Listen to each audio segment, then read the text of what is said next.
Wow, I'm so excited. I'm sitting next to two superstars. And if you can only imagine, and we'll talk about this, the scale of what they do, the impact of what they do is incredible. I think we have a hard team and we put this together, but it's nothing compared to what you guys do. So beside me is Sonny and Ryan. It's a pleasure to have you guys here. Thank you for being here. The audience, I know you guys are excited. So I've got some stats before we jump into the topic. And I'll start with you, Ryan, with Extra Yard for Teachers. So this is the social side, although we'll be focused on the environmental, but on their Playoff Green is their environmental, and Extra Yard for Teachers is their social impact program. For your social impact, $92 million in support in education to date. 650,000 teachers supported. 13 million students reached and 81,000 schools benefited. So give them a round of applause for their Extra Yard for Teachers program. And then just to talk about LA28, the Paralympics and the Olympics coming up here in about 3 years. No pressure, Sonny. You look cool and calm. Record-breaking statistics coming out of Paris, right? 5 billion in watched viewership, right? 7.5 billion visitors in the fan zone. 12 million tickets sold with over 10,000 athletes. So no small task to challenge that you have in front of you. So I'll let Ryan go first to talk about yourself a little bit, introduce yourself and your role. Same thing with Sonny. Go ahead, Ryan. So I started the college football playoff 10 years ago. I started on the philanthropic side, and as Roger said, the initiative was called Extra Yard for Teachers. And our goal was simply to make the most impact for education and teachers across the country as we could, using the college football playoff as a platform. I did a decent job and then got promoted to the college football playoff for-profit side. But then I kind of screwed myself because Extra Yard for Teachers was so popular, they wanted Playoff Green to then emulate that. But I used a tagline that Extra Yard for Teachers was our sole initiative at the college football playoff, and so it left no room for Playoff Green. But that's where we are now. We're trying to gain the same kind of educational foothold, the same kind of community and philanthropic foothold that Extra Yard for Teachers holds.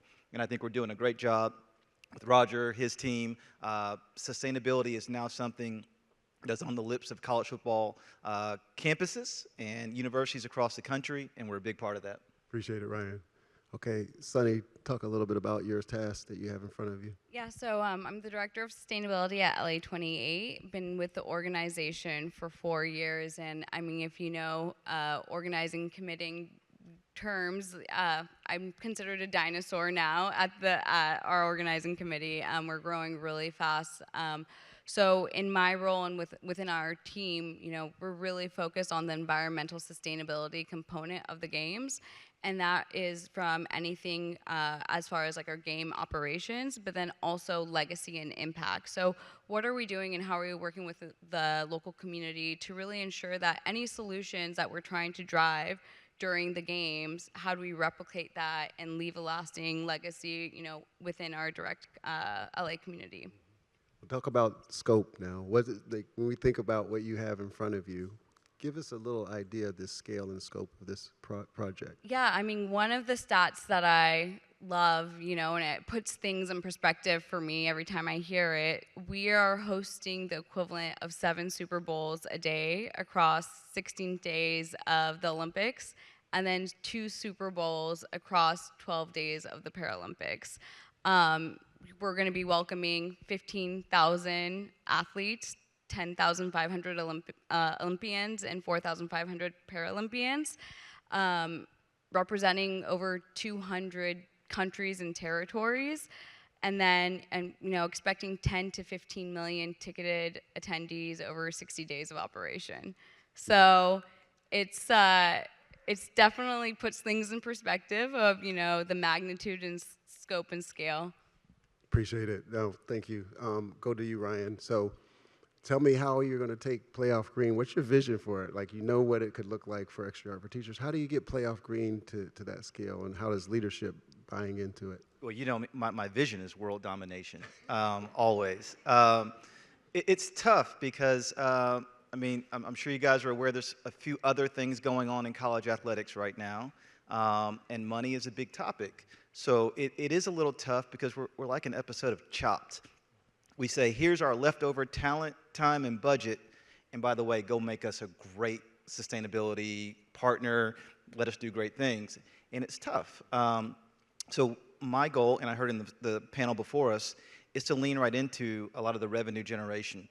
Yes, we want to do this because it's the right thing to do, but the right thing to do doesn't always move college athletic directors and presidents. So we have to really be honest about the revenue upside and sponsorship ability to drive revenue against the impact, and then always remember the philanthropic goal, which is to do good work. And so that's the goal. We really have to grab our leaders' attentions with dollars and cents. But again, once we kind of get that, we remember the good work we're doing, the impact we're driving, and again, the legacy we're leaving. And that's kind of the way we're attacking this. So we're very optimistic about the future here. Great, great. Sonny, for you, same question is like, with him, he's got an established program, metrics. With you, this is kind of a greenfield. So how are you leaning into some of those challenges where you have to get support behind you, and what's your vision for your program? Yeah, I mean, I think, being in LA in California, we're very fortunate that we're able to build on existing environmental stewardship within the region.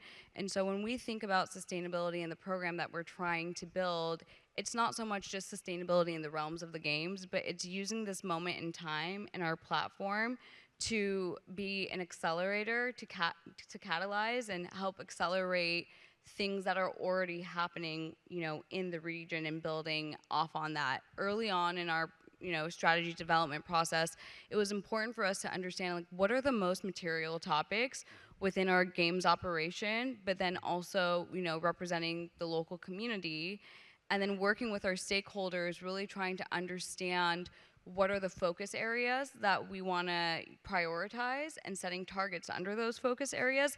But everything has been really through the context of the local region. It's very easy to want to compare games to games, and there are some similarities, but something that works, the solutions that work, in other parts of regions of the world may not be the solution in LA. So for us, it's really been keeping that local perspective in the forefront of what we're trying to build, and engaging with the stakeholders and making sure they have a seat at the table from the onset. Great, great. Ryan, gonna get into some deep, people want to hear. So you got a tough challenge. You got many stakeholders inside your organization. What have you done to align them, get them engaged, keep them engaged with all the other priorities: operations, security, safety, revenue generation in other areas, your sponsors? How do you keep that top of mind for them in sustainability? What's that journey been like? Yeah, the toughest part is just starting over every year too, because with the championship game, changing cities every year, as soon as you get comfortable with some stakeholders locally who are driving a lot of impact for us and around our game, you go into a new city. So we're here in Miami this year for the 2026 championship. We're off to a great start. We're already thinking about 2027 in Las Vegas. So that's one of the biggest challenges. The opportunity, though, is the impact. So, when we can divert 337 tons of waste from an event, and some people understand that in our organization, many don't.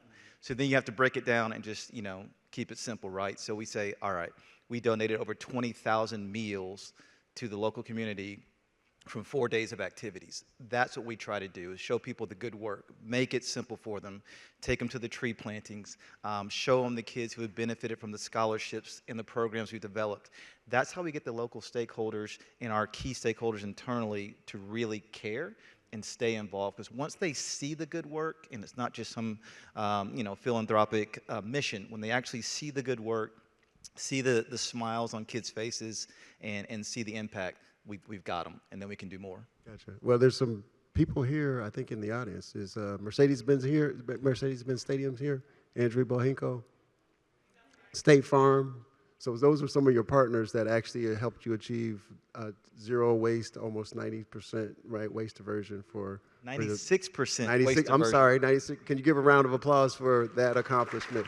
I think it was Ohio State and Notre Dame, so I won't bring that up because I know that's a sore subject. But, back to you, Sonny. So, Go Irish. I'm not allowed to say that. I did not say that. Take it, strike that from the record. Um, at this stage of a sustainability journey, can you speak community impact and legacy program outside of the program? Like, are you dialed into what that might look like and describe the stakeholder collaboration process? Yeah, I mean, so we have our impact team, and that we work very closely with, and so they are leading the charge on how we're showing up in the community. But there's so much cross-functional opportunity to work with our impact team as far as the sustainability components go.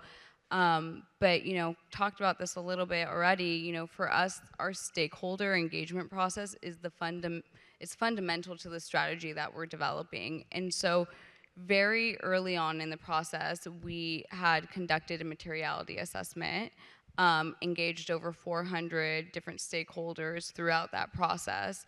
And then from there, we quickly convened an external sustainability working group, which is comprised of local environmental organizations, nonprofits, local academic institutions, representatives from City of LA's mayor's office, and also representation from labor union organizations, to really make sure that we're not coming in and dictating what we think the solution should be, but to listen and to learn and to have them guide that process for us. So everything within our strategy, which I will put a plug in, is we are publishing our impact and sustainability plan at the end of July. Congratulations. Which we're very excited to get that out. But like that document, that strategy has been guided from start to finish from the local organizations and communities. And so part of that process has really identified what's already happening, how can we accelerate, and how are we creating things that after the games we're gone. So how are we creating these initiatives that are really going to be important after 2028? I'm gonna stick with you, Sonny, because you have this audience of experts here. I see one of them sitting here, Orion, right here. He's been to Qatar, done a lot. So you have all these experts, and we have a genie here in the bottle. What can they do to help you? What do you need to be successful to outdo Paris? Are you the genie? I am not, but they're out there. I could call them for you. Well, I mean, if I had one wish outside of an infinite budget, I think for me, what I'm focused on and what would be really helpful is just a mature system of take back and reuse models. So, I think technology and innovation is part of that, but more it's that cultural shift of how are we producing, designing and consuming products, and just how are we approaching waste in general. And I think that inquires to do it successfully, that's going to require all of our stakeholders. So whether you're a venue operator or a commercial sponsor or a concessionaire or just a vendor or supplier, like how are we coming together to really change the model? So our fans will be willing to meet us where we are. They will if they see that authentic effort, and making them feel that we're not just putting the responsibility on them as the end of life consumers, but we're really changing those models. So I think my request to anyone in the audience is really like the same request for myself, is let's try not to have that mentality of this is how we've always done it, so this is why we're doing it this way, but really try to push the boundaries and come to the table and be innovative in that regards. Love it. Now, Ryan, got three beautiful girls, right? And why is this important? What's your wish for your vision for this movement?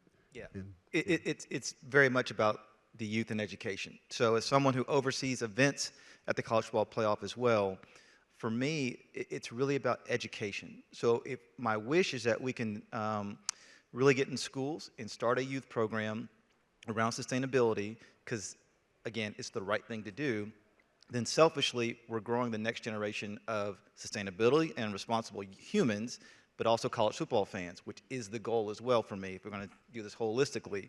So that, to me, is the wish, is to just make sure, just like Extra Yard for teachers, that we are now planting the seed with the next generation, not only to be great sports fans and avid fans who will be here for the next 50 years, but who also now are just, it's inherent in them to do the right thing for the earth. These are powerful leaders. They're paying it forward. I really appreciate both of you for being here and taking time out. Just the Olympics, Paralympics, just college football playoffs, no big deal. Actually, it's here at Hard Rock Stadium. He's actually got another sponsorship meeting going on simultaneously right now, and he's here right now. So I don't know how you can do two places at once, but you do it all the time. So give them a round of applause for what they do. Thank you both. Appreciate you, man.